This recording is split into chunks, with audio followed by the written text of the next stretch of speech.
Hoy vamos a hablar de estos días históricos antes de la crucifixión. Sabemos que el viernes celebramos nosotros este gran acontecimiento de la crucifixión. Algunas personas, quiero aclararles, que han sacado de la Biblia y lo han sacado bien, que realmente nuestro Señor Jesucristo, ¿verdad? Él dijo que estaría 3 días y 3 noches, ¿verdad?, en la tierra, así como Jonás estuvo en el vientre del pez, así era necesario que él también estuviera. Entonces sacamos con que no directamente es el viernes, pero nosotros no celebramos, ¿verdad?, fechas, sino acontecimientos, y se ha establecido por años y años que el viernes celebramos la crucifixión y el domingo, primer día de la semana, resurrección. Pero hoy vamos a hablar de lunes de autoridad. En Marcos 11, de 12 al 14, vamos a darle lectura. Después que había entrado en Jerusalén, y le llamamos la entrada triunfal, Domingo de Palmas, donde aquella gente lo recibió, una gran multitud. Ya nos explicaron el domingo exactamente, pero dice la escritura al día siguiente, este es lunes, que cuando salieron de Betania tuvo hambre, y viendo de lejos una higuera que tenía hojas, fue a ver si tal vez hallaba en ella algo. Pero cuando llegó a ella, nada halló sino hojas, pues no era tiempo de higos. Entonces Jesús dijo a la higuera: nunca jamás coma nadie fruto de ti. Y lo oyeron sus discípulos. El Señor había manifestado su autoridad. El Señor en sí decía que Él tenía autoridad dada por parte de Dios. Pero en este caso, cuando después de esa gran entrada, les decía, entrada triunfal,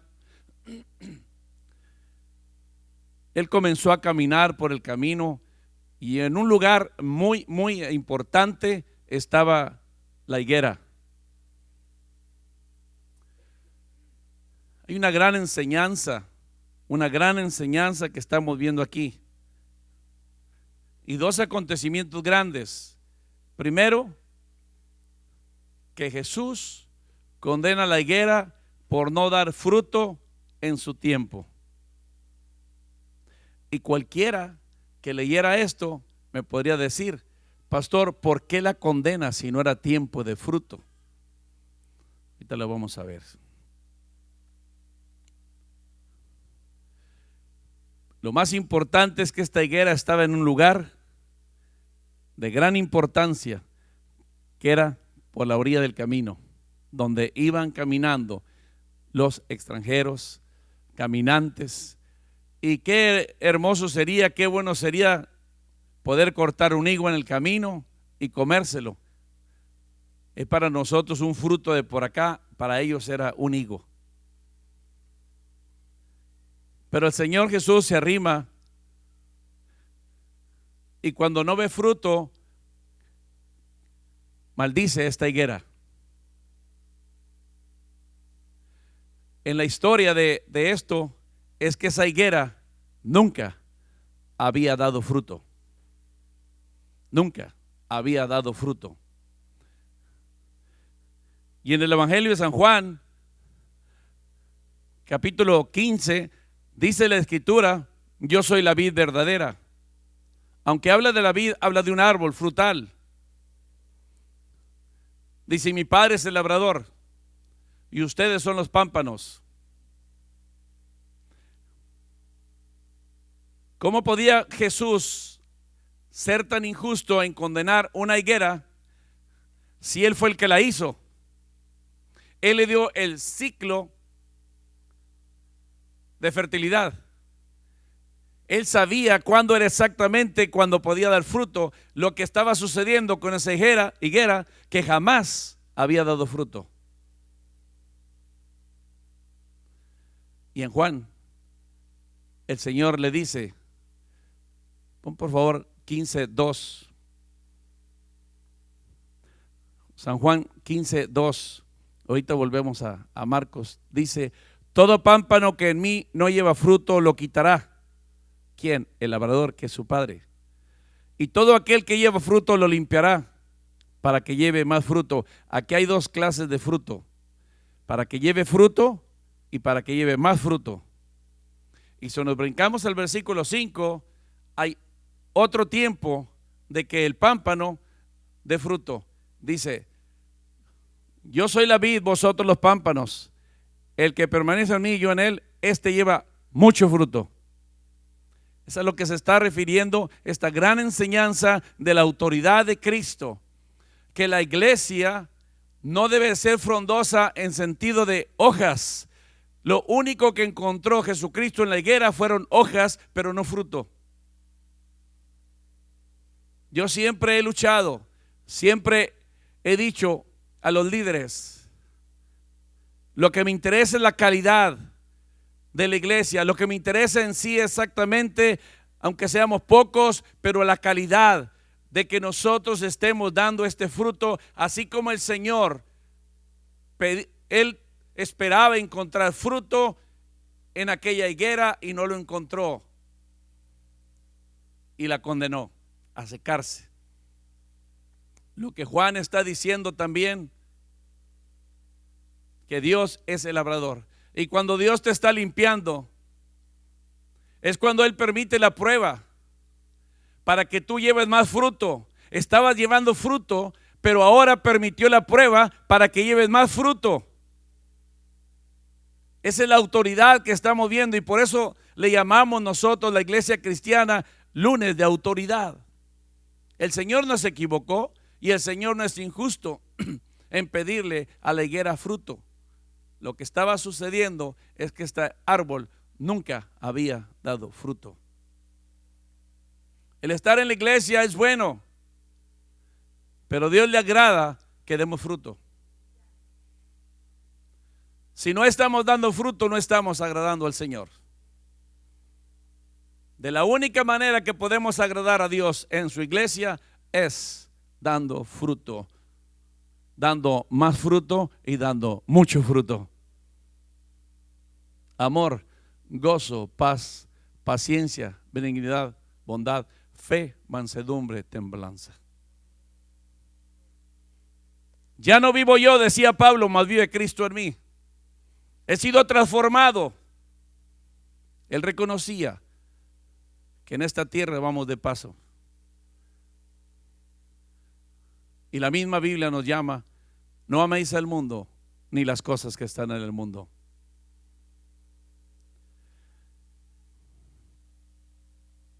Hace días escuchaba las noticias de un avión que se estrelló en los Alpes de Francia.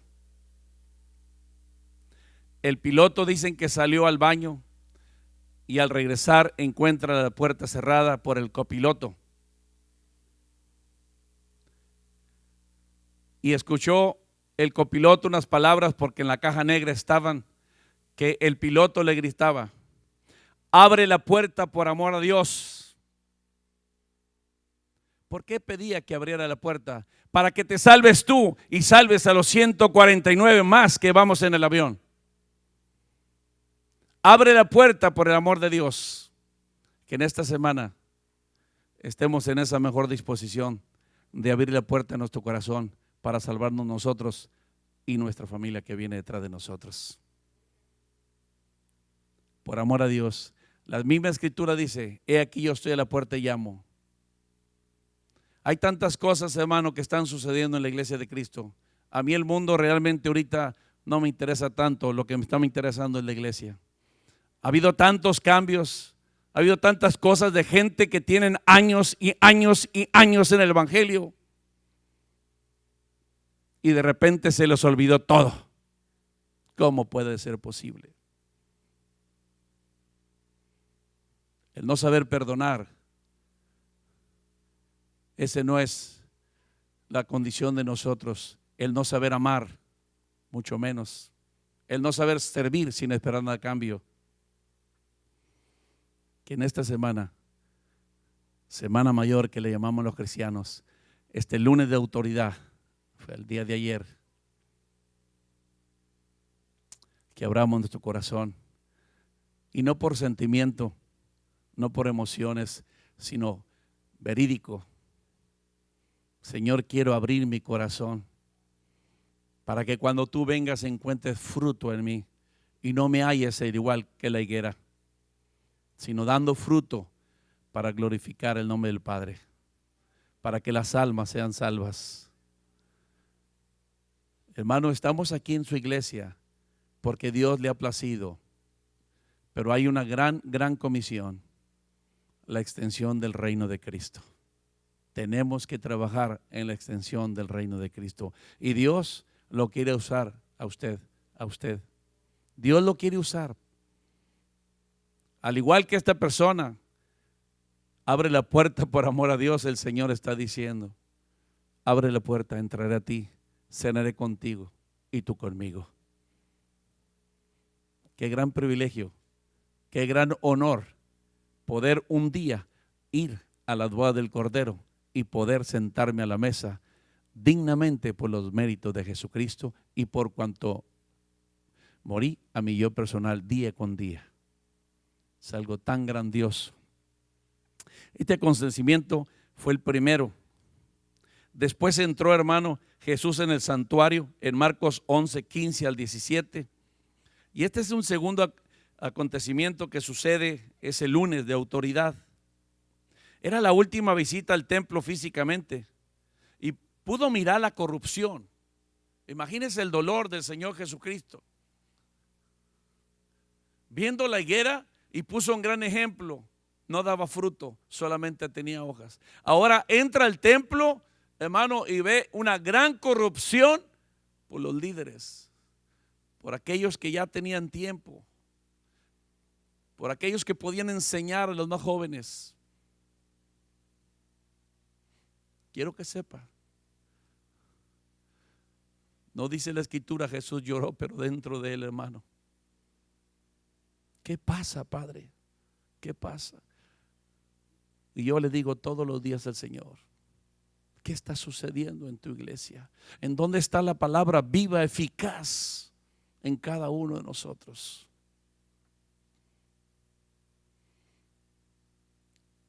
Que lo que nos haga el mundo, lo que nos haga el prójimo, no es obstáculo para hacer la voluntad de Dios. No estamos en la ley, ojo por ojo y diente por diente, sino estamos en el tiempo de la gracia. Dice, hermano, que vinieron pues a Jerusalén, y entrando Jesús en el templo comenzó a echar fuera a los que vendían y compraban en el templo, y volcó las mesas de los cambistas y de las sillas de los que vendían palomas, y no consentía que nadie atravesase el templo llevando utensilio alguno. Y les enseñaba diciendo: ¿no está escrito: mi casa será llamada casa de oración para todas las naciones? Mas vosotros lo habéis hecho cueva de ladrones. El Señor Jesucristo, viendo todo esto, yo que él le hubiera preguntado al Padre: ¿y por esta gente quieres que muera? Mira, los líderes lo que están haciendo.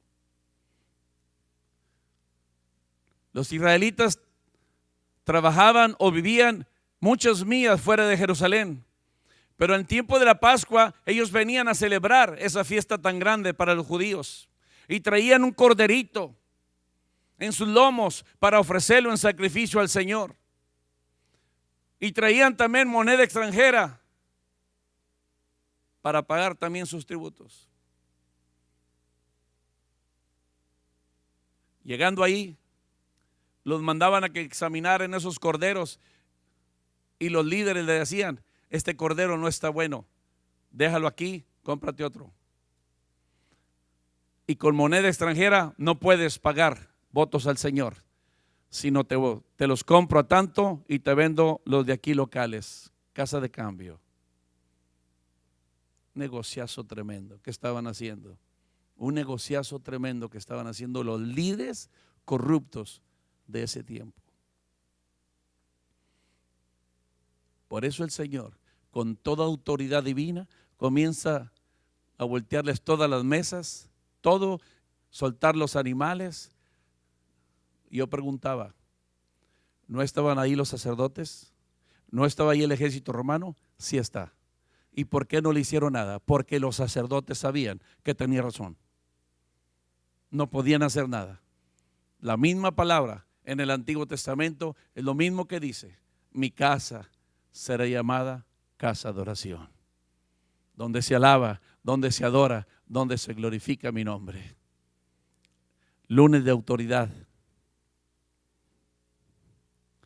Jesús demuestra su autoridad con los milagros. Sanó leprosos, devolvió la vista a los ciegos, sanó al cojo, resucitó muertos. Jesús tenía autoridad. Pero mire esa autoridad en el Evangelio de San Mateo 28, 18 y 19. Ahora, ¿qué es lo que hace con esta autoridad y sus discípulos? La Escritura dice, hermano, Mateo 28, 18.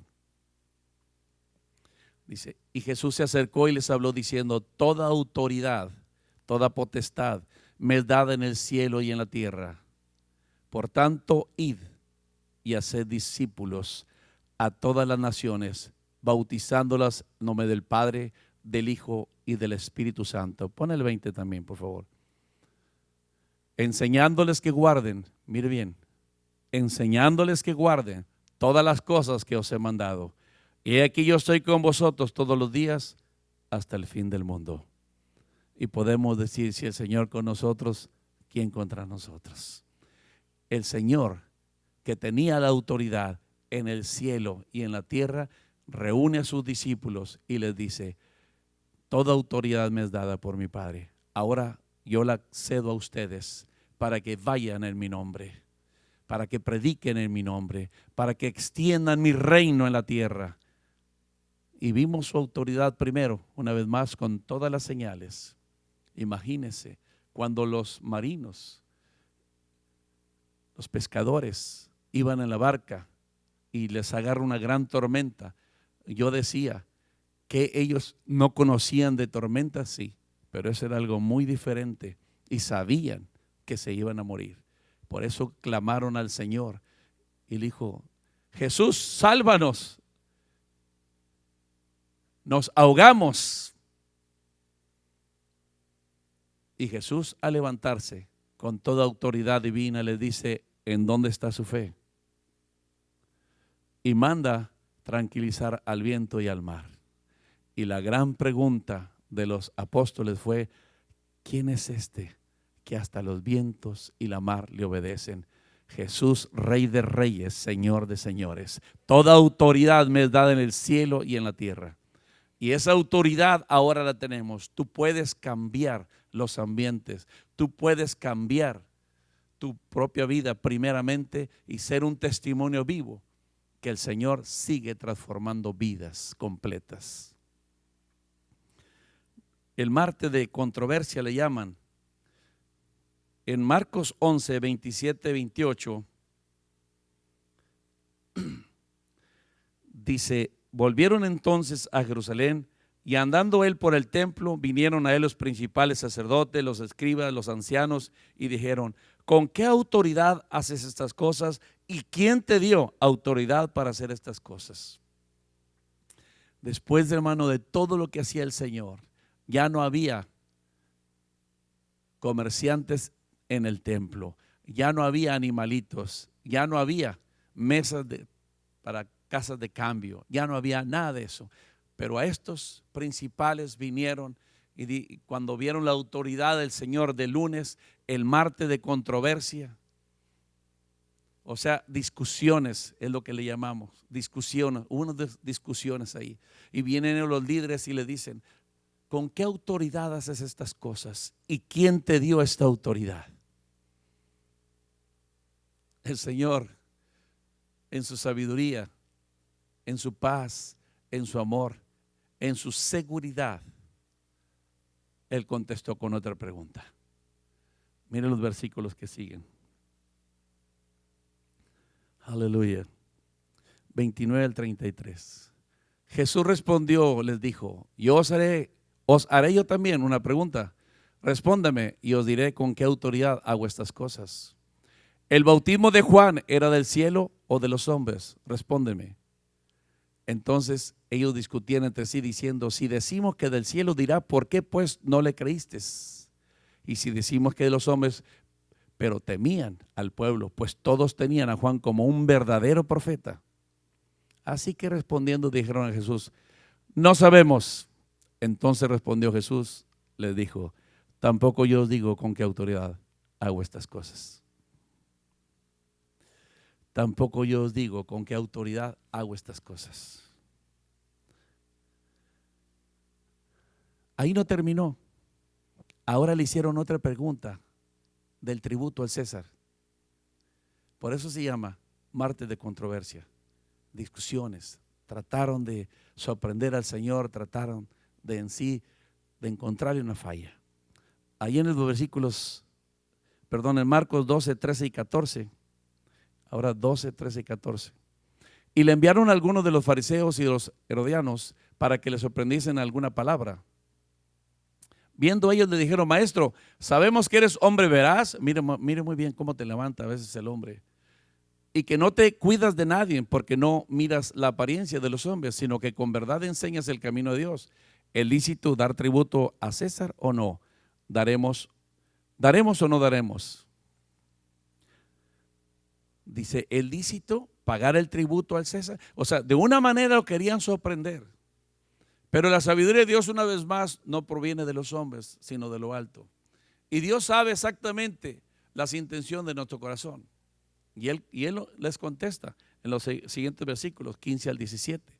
Mas él, percibiendo la hipocresía de ellos, nosotros tenemos, hermano, un espíritu de discernimiento en todas las cosas. Nosotros sabemos cuando una persona es sincera o está siendo de doble cara, hipócrita. Les dijo: ¿por qué me tentáis? Traedme la moneda para que la vea. Ellos se la trajeron y les dijo: ¿de quién es esta imagen y la inscripción? Ellos dijeron: de César. Respondió Jesús, les dijo: dad a César lo que es del César y a Dios lo que es de Dios. Y se maravillaron de él. ¿Por qué? Porque no le podían encontrar una falla. ¿Y por qué el Señor dijo: dale al César lo que es del César? Porque en aquellos entonces un pueblo que conquistaba imponía. Y en este caso, ellos habían sido conquistados por los romanos y los pusieron en sí a que pagaran tributo al César. Por eso dijo: ¿de quién es la imagen? Del César. Dale al César lo que es del César. Porque así está, esa es la costumbre, así están viviendo ustedes. Ellos los conquistaron, paga tributo al César. Y a Dios, dale lo que es de Dios. Dijo: se maravillaron de él. No podían encontrar, no quedaron ahí. Ahora nos vamos a ir a Marcos 12, 18 al 23. Ahora van a hablar de la resurrección. Van a hablar, a ver dónde los sorprendemos. Entonces vinieron a él los saduceos que dicen que no hay resurrección. Ahora verás. Y le preguntaron diciendo: maestro, Moisés nos escribió que si el hermano de alguno muriera y dejara esposa, pero no dejare hijos, que su hermano se case con ella y levante descendencia a su hermano. Hubo 7 hermanos y el primero tomó esposa y murió sin dejar descendencia. Y el segundo se casó con ella y murió y tampoco dejó descendencia. Y el tercero de la misma manera.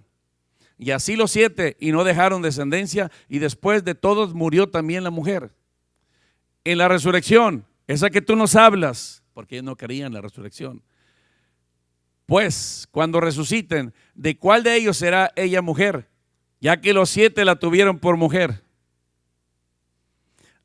La ley en sí era lo que estaba escrito, las costumbres de ellos. Este hombre murió, no dejó descendencia, el hermano que la tome por mujer para que deje descendencia al hermano difunto. Y así los 7. Dice, entonces en la resurrección, ¿de quién va a ser? Hoy en día en la radio he escuchado cómo sacan los versículos bíblicos y los comienzan a hacer una doctrina. Sacan un versículo bíblico y comienzan ellos a hacer su propia doctrina, sus definiciones. Y la palabra de Dios dice, ninguna profecía es de interpretación privada, sino que juntamente la palabra Antiguo y Nuevo Testamento tienen que concordar con aquello de que se está hablando. Muy importante. Pero hoy en día, si usted se fija, miles y miles de doctrinas se han levantado. Es una gran confusión y lo único que está causando es a la iglesia es una división grande, una división grande. Eso es lo que el enemigo quiere. Divide y vencerás. Hace muchos años, cuando yo era adolescente, escuché una plática de unos adultos que decían, el enemigo quiere echar a perder la niñez de este país, porque ellos saben que cuando esa niñez crezca son los que van a gobernar este país. Mire cómo estamos ahorita. Mire cómo estamos ahorita. ¿Cuándo se había visto? ¿Cuándo se iba a pensar que de un presidente del país más poderoso del mundo iba a tener en sí adulterio en su propia oficina? Es esa niñez. Porque ese hombre probó droga de niño. Echa a perder la juventud, la niñez, y el país cae. Cae porque cae. Y el Señor les contesta del 24 al 27. Entonces respondió Jesús, le dijo, ¿no erráis por esto? ¿Están equivocados? ¿No están errando al blanco por esto? Porque ignoráis las escrituras y el poder de Dios. ¿No saben ustedes lo que están hablando? Ustedes están ignorando las escrituras y están errando. Porque cuando resuciten de los muertos, ni se casarán, ni se darán en casamiento, sino serán como los ángeles que están en los cielos. Pero respecto a los muertos, que los muertos resucitan, ¿no habéis leído en el libro de Moisés cómo le habló Dios en la zarza diciendo, yo soy el Dios de Abraham, el Dios de Isaac y el Dios de Jacob? Dios no es Dios de muertos, sino Dios de vivos. Así que vosotros mucho erráis. Dios es Dios de vivos y no de muertos. Por eso cuando al Señor Jesucristo va la hermana de Lázaro y le dice, maestro, si hubieras estado, mi hermano no hubiera muerto. No está muerto, él duerme. En los funerales de los cristianos recordamos las palabras de Pablo cuando le escribe a la iglesia y le dice, no quiero que ignoréis acerca de los que duermen en Cristo Jesús. Dios es Dios de vivos y les aclara y les dice, en aquel día ni se casarán ni se darán en casamiento, sino serán igual que los ángeles, para alabanza y gloria del Señor. Qué linda sabiduría el Señor. Viene ahora el Marcos 12, 28 al 31 y viene ahora, hermano, ¿qué pasa con el mandamiento más grande? ¿Cuál es el mandamiento más grande?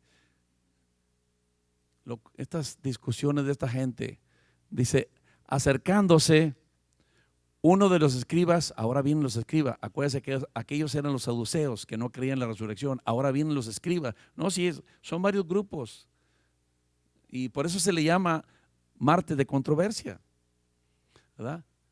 Que los había oído disputar y sabía que les había respondido bien. Les preguntó, ¿cuál es el primer mandamiento de todos? Jesús le respondió, el primer mandamiento de todos, oye Israel, el Señor nuestro Dios, el Señor uno es. Y amarás al Señor tu Dios con todo tu corazón y con toda tu alma y con toda tu mente y con todas tus fuerzas. Este es el principal mandamiento. Y el segundo es semejante: amarás a tu prójimo como a ti mismo. No hay otro mandamiento mayor que estos. No dice estos. Él resume con toda autoridad divina los 10 mandamientos en dos. En dos.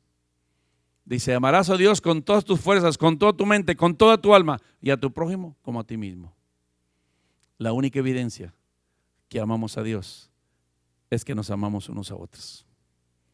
Si tú no amas a tu hermano, dice el Señor, eres un mentiroso, no me amas, porque a tu hermano lo estás viendo y no lo amas. ¿Cómo dices que me amas a mí si no me miras?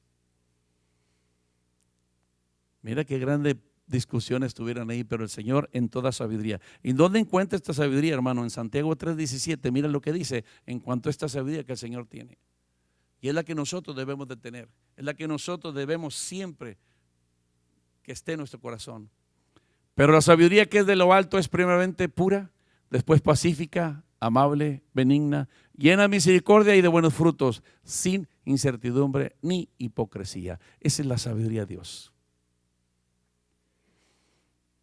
Y usted la tiene y yo la tengo.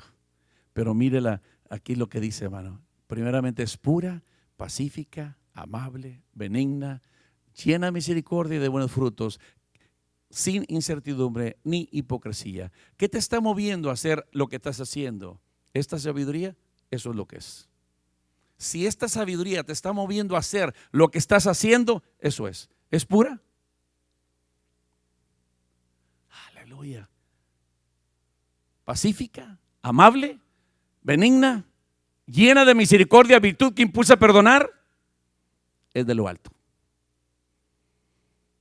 Oye, hermano, estoy en lo controversia de estas pláticas, pero también estoy viendo la aplicación en nosotros de su iglesia. Tenemos que tener esta sabiduría. Aleluya. Vamos al miércoles de retiro.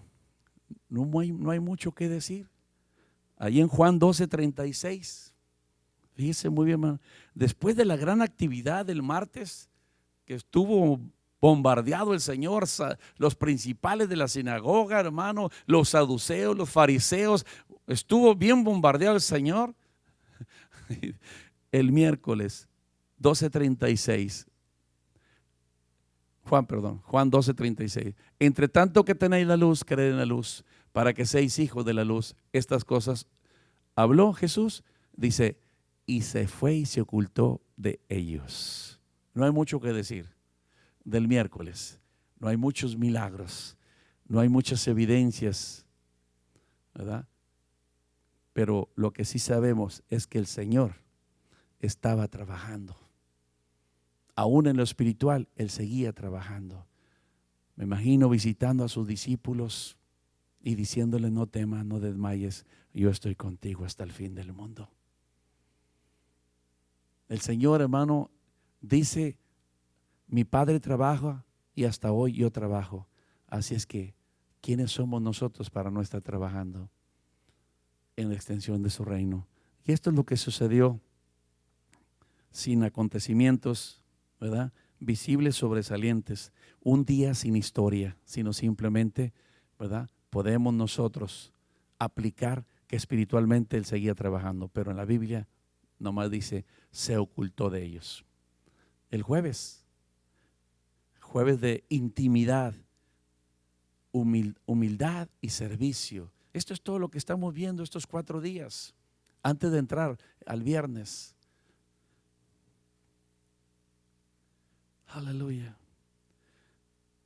Eso encontramos en Marcos 14:12-16.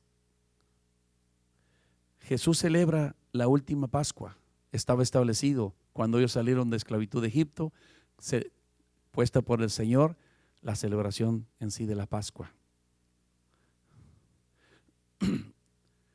El primer día de la fiesta de los panes sin levadura, cuando sacrificaban el cordero de la Pascua, sus discípulos dijeron: ¿dónde quieres que vayamos a preparar para que comamos la Pascua? Y envió 2 de sus discípulos y les dijo: id a la ciudad y os saldrá al encuentro un hombre que lleva un cántaro de agua, seguidle. Y donde entrare decía al señor de la casa: el maestro dice, aleluya, me encanta eso, ¿dónde está el aposento donde ha de comer la Pascua con mis discípulos? El Señor tenía que seguir la ley. Dice, yo no vengo a abrogar la ley, yo no vengo a quitarla, yo vengo a perfeccionarla. Le dio en sí el término a la Pascua y establece la Santa Cena del Señor. En los versículos más adelante, 14, 22 al 25, nos vamos a brincar los versículos 22. Dice, ¿cómo establece el Señor ahora la Santa Cena? Es Marcos 14, 22 al 25. Y mientras comían, Jesús tomó el pan y bendijo y lo partió y les dijo diciendo, tomad, esto es mi cuerpo. Y tomando la copa y habiendo dado gracias, les dio y bebieron de ella todos. Y les dijo, esta es mi sangre del nuevo pacto, que por muchos es derramada. De cierto os digo que no beberé más el fruto de la vida hasta aquel día en que lo beba nuevo en el reino de Dios. Jesús instituye, celebra la Pascua e instituye la Santa Cena, que ahora nosotros celebramos cada martes, primer martes de cada mes. Celebramos la Santa Cena y dice, háganlo en memoria a mí, recordando estos momentos tan sublimes, estos momentos tan importantes de su vida, para su vida. Y el Señor ese jueves se dedicó a establecer la Santa Cena. Y otro punto muy importante, dice la Escritura en Juan 13, 2, Jesús lava los pies a sus discípulos sentados alrededor del maestro después de haber cenado. Vamos a leer ahí de 13, 2. Y cuando cenaban, como el diablo ya había puesto en el corazón de Judas Iscariote, hijo de Simón, que le entregase. Nos vamos a ir hasta el 10 para entender. Sabiendo Jesús que el Padre le había dado todas las cosas en las manos y que había salido de Dios y a Dios iba, se levantó de la cena y se quitó su manto y tomando una toalla se la ciñó. Luego puso agua en un lebrillo y comenzó a lavar los pies de los discípulos y a enjugarlos con la toalla con que estaba ceñido. Entonces vino a Simón Pedro y Pedro le dijo, Señor, tú no me lavas los pies. Respondió Jesús y le dijo, lo que yo hago, tú no lo comprendes ahora, mas lo entenderás después. Ahí nos detenemos tantito en el 7. Pedro dice, Señor, yo no voy a permitir. Mire lo que es el Señor, Rey de reyes, Señor de señores. Y dice, hermano, que él estaba humillándose y sirviendo a sus discípulos, lavándole los pies. Y Pedro, muy atrevidamente, le dice, tú no me vas a lavar los pies, Señor. Bueno, si no te lavo los pies, no tendrás parte conmigo. Y hay personas en la iglesia, desafortunadamente aplicándolo a nosotros, que a veces hacemos lo que Pedro, antes de entender qué significa el servicio, no se dejan lavar los pies, no se dejan amar, no se dejan servir, no se dejan nada absolutamente. Y mira el versículo 8 lo que dice. Pedro le dijo, no me lavarás los pies jamás, Jesús. Le respondió, si no te lavares no tendrás parte conmigo. El 9. Le dijo a Simón Pedro, Señor, no solo mis pies, sino también las manos y la cabeza. Jesús le dijo, el que está lavado no necesita sino lavarse los pies, pues está todo limpio y vosotros limpios estáis, aunque no todos. La costumbre era que se bañaban en ciertos baños públicos y cuando iban a su casa lo que se ensuciaban eran los pies. Esa era la costumbre de ellos. Pero aquí bíblicamente y viéndolo espiritualmente, nosotros ya estamos lavados por la palabra. Lo único que necesitamos en sí es poner en acción todo lo que el Señor nos está diciendo. Es tan hermoso todo esto, hermano. Estos acontecimientos, ¿verdad? Que estaban, como el Señor, Rey de Reyes, imagínense, levantarse después de haber cenado y comenzó a uno por uno a lavarle los pies. No seamos como Pedro cuando no entendía. El no dejarte lavar por otro, el no dejarte servir por otro, el no dejarte amar por otro. no seas como él, porque no tenemos parte con el Señor. Para poder tener, necesitamos ser como Cristo, y el modelo a seguir debe de ser Cristo. Aleluya. En Mateo 26, 36, antes de que sucediera lo del viernes, Jesús tiene que ir al Getsemaní. Y dice, entonces llegó Jesús con ellos a un lugar que se llama Getsemaní y dijo a sus discípulos, sentaos aquí entre tanto que voy y oro. Vamos a leer hasta el 39. Y tomando a Pedro y a los dos hijos de Zebedeo, comenzó a entristecerse y a angustiarse en gran manera. Mire lo que pasa con el Señor. Entonces Jesús le dijo, mi alma está muy triste hasta la muerte. Mi alma está muy triste hasta la muerte. Jesús sabía todo lo que iba a tener que sufrir por causa de usted y mi persona. Esto es lo que estamos recordando. Y no esperemos en sí una semana santa, una semana grande del año para recordar esto, sino todos los días de nuestra vida. Mi alma está muy triste hasta la muerte. Recordemos que Él era Dios hombre. Y estamos viendo al hombre. Va a sufrir, va a morir para perdón de muchos pecados. Dice, quedaos aquí y velad conmigo. 39.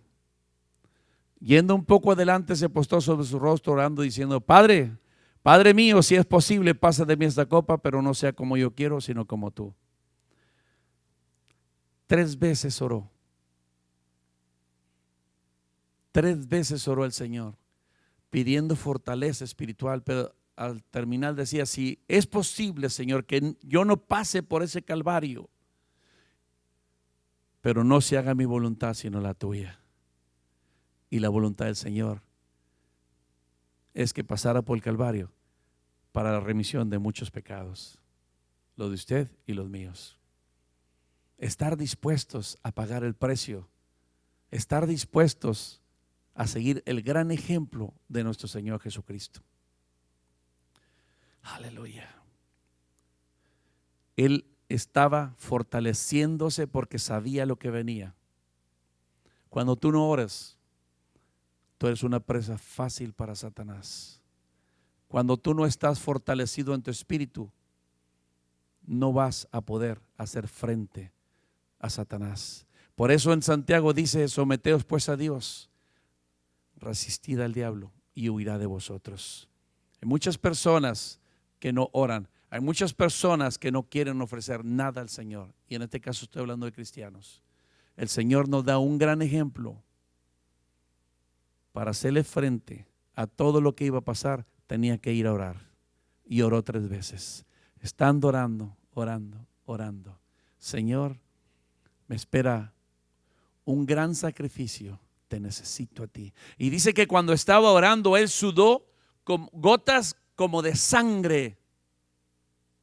Yo le pregunté a un médico que si esto es posible. Sí, cuando hay una angustia grande, el cuerpo puede hacer esa función.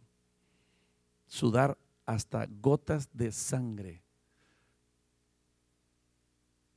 Sabía exactamente todo el sacrificio que iba a pasar. Y el viernes vamos a recordar eso. Hoy estamos llegando a estos momentos hasta el jueves. Y mire lo que sucede en el 47 al 50. 26, 47, 50. Mientras todavía hablaba, vino Judas, uno de los 12, y con él mucha gente con espadas y palos, de parte de los principales sacerdotes y de los ancianos del pueblo. ¿Quién era Judas? Un apóstol del Señor. ¿Quién era Judas? Uno que recibió bendiciones de Dios. ¿Quién era Judas? Uno que compartía el pan con su maestro. Era tesorero del Señor. Ese era Judas. Y dice que estando en la mesa, entonces ahí entra el enemigo, porque él ya había puesto en su corazón. Qué tristes. Pero mire la reacción de Jesús. Mire lo que hizo el Señor Jesús ese jueves de intimidad. Y el que le entregaba les había dado señal diciendo, al que yo besare. Mire qué tremendo. ¿Cuántas personas te dicen que te aman? ¿Cuántas personas dicen que son tus mejores amigos y te han traicionado? Pero no desees ningún mal para ellos, sino al contrario. Dice la Escritura: bendecid a vuestros enemigos. Y dice, ese es prenderle. Y enseguida se acercó a Jesús y dijo: salve, maestro. Y le besó. Con un beso vendió a su maestro. Y Jesús le dijo: amigo, tremenda cosa. Si yo sé lo que me va a hacer esta persona, ¿cómo le voy a decir amigo? Y el Señor Jesús le dice: amigo, ¿a qué vienes? Entonces se acercaron y echaron mano a Jesús y le prendieron. Se estaba preparando en sí, en el Getsemaní, para pasar el Calvario grande. Así cada uno de nosotros debemos de orar, porque todos los días, porque cada día entramos a una batalla, todos los días, y tú solo no vas a poder. Necesitas la presencia del Señor. Uno de esos apóstoles le entrega. Él no lo odia, él no lo maldice, sino al contrario. ¿A qué vienes, amigo? El Señor Jesús sabía. Dice que lo abraza y lo besa y le dice: ese es, prenderle. Y ahí después pasa otro juicio, que lo vamos a ver el viernes. Hasta aquí llegamos, hasta el jueves. Ponte de pie.